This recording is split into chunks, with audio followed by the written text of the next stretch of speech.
Parang gusto ko na rin mag low carb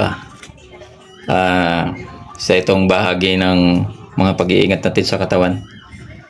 Nung nag-research ako, yung carbohydrates pala, masama pala pag talagang nasobrahan tayo niyan.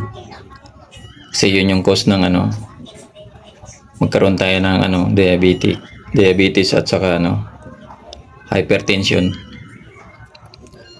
Meron kasi tayong tatlong source ng pinagkukunan natin ng energy, yung carbohydrates, fats at saka protein. Tatlo na yan.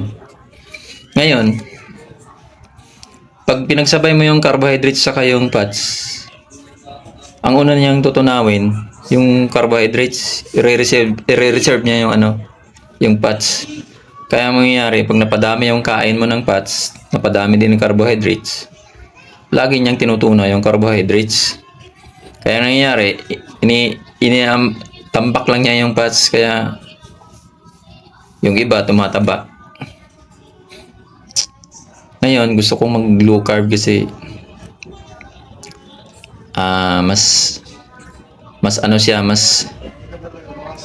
less siya sa mga sa tendency na magka high blood ka at saka magka diabetes ka. Kaya sana makayanan ko to. Good luck sa akin.